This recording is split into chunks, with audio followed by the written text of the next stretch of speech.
old. And then they watch him play and they go, well, he just killed us. How'd this old guy kill us? Because he's not old. Yeah, he's older. That's the part that you leave off of the word. He can still play a little football, man. When Baltimore signed him, all joking aside, I said, man, that's a good signing. There's a lot of people that I know that said, man, he's done. He's washed up, man. I saw him in Carolina, whatever.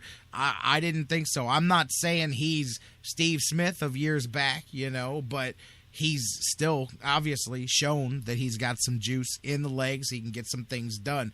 I like Steve Smith, man. I don't like him because he plays for the Ravens, but if he had a Browns uniform on, I'd sure like Steve Smith a whole lot more. I've always liked him as a wide receiver, and I think, like I say about the Ravens, the demise of Steve Smith was a bit prematurely celebrated around some circles of the NFL. It's a show, J-Rock. You catch the ball, you run your routes, you become a great veteran in the league.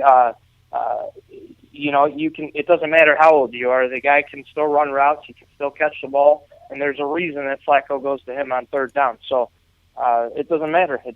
Steve Smith's a great player, and I had to consider him part of the Dawg Bones this week because the Ravens go to him. Yeah, especially on third downs. And third downs in general, whether it's Steve Smith, whether it's everybody else, both of those tight ends are going to be big. They're going to go to those guys on third down conversions a lot. They've got two good ones there. But just in general, getting off of that field on third down and converting your own third downs, it's the key every week. You don't even have to say it's a key because that's the key to football is what you do on both sides on third down. But it's going to be big this week. They're going to have to get that defense off the field and be able to stop them on third down. And Steve Smith, as you said, going to be a big one to do that. So there you go. That's the game plan. The Dawg Bones, as it's put by Ryan Ruiz of The Inscriber. All that said and done, what are they going to do? Let me get your prediction on this thing. Wrap it up in a bow, J-Rock. All right, so I hope they don't. I don't get snake bitten here. So I'm going to go with the Browns this week. I've been debating back and forth. I am kind of like Jonathan Knight. Like, I need to see more. But I like them. I think it's going to be a close game again. I think this is a cardiac type year because it just comes down to these last two games. Have come down to the final minutes in the game. And I think the Browns are going to win this one at home. And, something that we haven't even talked about that needs to be given credit for is First Energy Stadium was rocking on Sunday like it hasn't been in a long time. And I think that had a huge... The players and the coaches mentioned it all this week. So I think the excitement's going to be there again this week. I have no reason to doubt that it won't. I like the Browns 20-16 in this game. And I think you stick to your identity. You run the football, and you follow the Dawg Bones, and you get off the field on third down. So I like the Browns this week. I'm 0-2 this year, so I need to get one here, J-Rock. Sound like me in my fantasy league, man. Trying to avoid the 0-3, man. I hope that you're 1-2 too, because if you're 1-2, then that means the Browns are 2-1 next week, heading into the bye week. And the key, regardless of whether they do win or lose this game, is how they do it. Just like that. Like I said, man, you lay an egg and you undo a lot of the good because it's, same old Browns, and then here we go again, and then you got a bye week to fester. That's the part I hate the most, is if this goes well, you got a bye week to get ready to build on it. But if it goes poorly, then that's an extra 7 days for 24-hour-a-day sports talking to just run it into the ground and just... It changes the dynamic of the fan base as well, too. So let's see what happens, man, how you come out of this one and head into the bye. I'm with you. I think the Browns win a good competitive game. I think they win it by a touchdown, regardless of what the score is. I say 24-17. Most of you guys have them a little bit lower than that, but regardless, I think the Browns win this one by a touchdown, and Baltimore walks out of here and goes, what just happened? And the NFL wakes up on Tuesday and goes, what? The Browns, 2-1 in the bye week. Get out of here. And then you can start looking ahead to that other team in the division. But that's in the future, man. Browns got to go out there and take care of business. And like you said, you've got to take the atmosphere, which is going to be louder than it was last week, and use it to your advantage. You talk about Seattle and the 12th man and all of that. I've been there. I think you've been there. Everybody out there listening that's old enough has been there when the 12th man in Cleveland was as strong as any crowd in any stadium around the country, when it's snowing in January in the playoffs and teams don't want to play in Cleveland. You can get that again, and that is a little taste of what they did last week. So use it to your advantage. Jump on the Ravens early and ride that crowd to a victory, man. You don't have to be better than the Ravens for a whole year, just for 60 minutes. So true, J-Rock. You just feed off the energy, like you're saying. Feed off the momentum. Feed off of everything that you built, and just don't lay a dud. I mean, that's what most people are expecting you to do. Don't be the old Browns. Just like they had that mentality last week. You know, Carlos Dansby. If this is any other season, any other time post '99, Dansby doesn't get a sack. The Saints hit a field goal, and the Browns run out of gas at the end and run out of time and do not score. But they did, and they refused to be the old Cleveland Browns, and that's the resolve and the fight that I like to see out of them, and that's what I'm liking out of Pettin and his bunch. So I think we use it all the time, but this is a winnable game, and they should win this game. And that's a huge difference going into that bye week, 1-2 versus 2-1. So I'm fired up, J-Rock. This is a divisional game. I want to see them win. I'm with you. Ryan Ruiz from The Inscriber, my man, with the 3 Dawg Bones to victory every Friday right here on the Sports Fix. Ryan, enjoy the game, and I look forward to catching up with you next Friday. We'll head into the bye week, and we will see how things lie. Absolutely, J-Rock. Go Tribe and go Browns. You got it. Ryan Ruiz from The Inscriber, you guys. He's with us every Friday with the 3 Dawg Bones to victory. We're going to take a break and come back with the final segment of the day here, talk a little bit about some of the things in the news. We'll set the stage for the Tribe weekend. We'll call it a day. Final segment of the week coming up next here on the Sports Fix when we come back.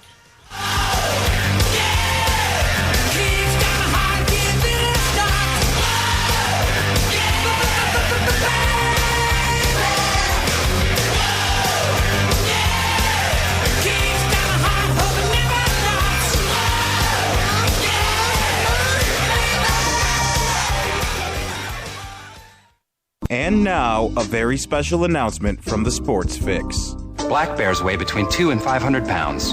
Brown bears weigh between 300 and over 1,000 pounds. Black bears run away from you. Brown bears run at you. When attacked by a bear, simply lie still on the ground and cover your face and head with your hands. When the bear is finished batting you around and mauling you, contact the U.S. Forest Service. And that was a message from the Sports Fix. It's the Sports Fix. We'll be right back. Let's talk about the X's and O's of family entertainment. Every parent in Ohio knows the importance of being able to draw up an activity that'll get you out of the house for a couple of hours. But it needs to be affordable. It needs to be family-friendly. Above all, it needs to be fun. Now, let's talk about high school sports.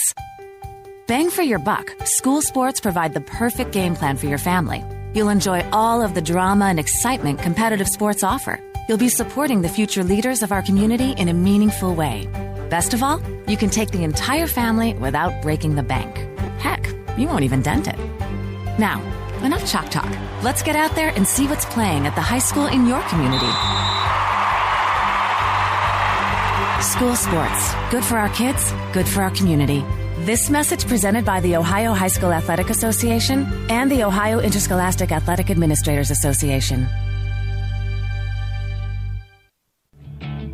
There's heritage, and then there's birthright, the passing down of important things. We're talking about something deeper than nostalgia. We are proud. The C is for Cleveland and courage and comeback. No matter who we are before, when we put it on, we stand on common ground. This season, it's about unfinished business. Get ready. Here comes the Tribe. Hi, this is Dean Chenoweth, head coach of Cleveland's Lake Erie Monsters, and you're listening to the Sports Fix.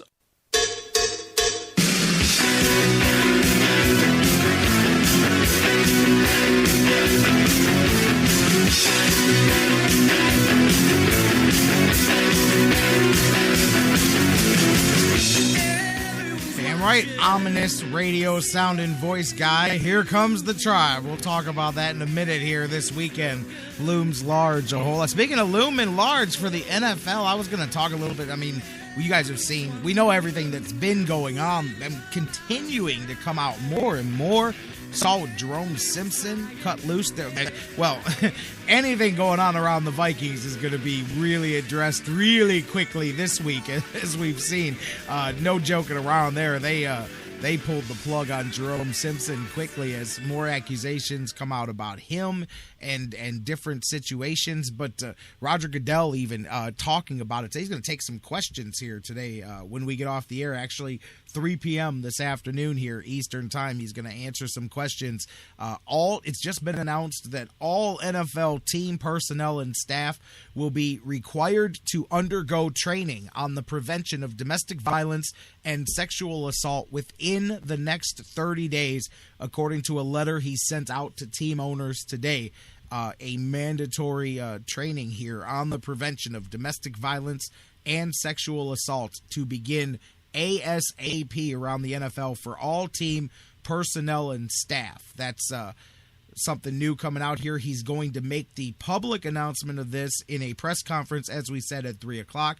He'll talk about this initial step that is coming out and answer questions for the first time about, I would assume, Ray Rice and Adrian Peterson will come up throughout this thing, and Greg Hardy. And I'll tell you, teams now are quickly covering their rear ends with this stuff. I mean, we've seen the use of they got different what is it, the exempt list now they can use. Actually Dwyer's not even on the exempt list, Jonathan Dwyer. And I'll tell you, if you guys heard the details coming out of his situation, which here's another thing that's funny, not funny in the haha way, funny in the wow how that works out way, is the stuff that Jonathan Dwyer is accused of happened previously, and nobody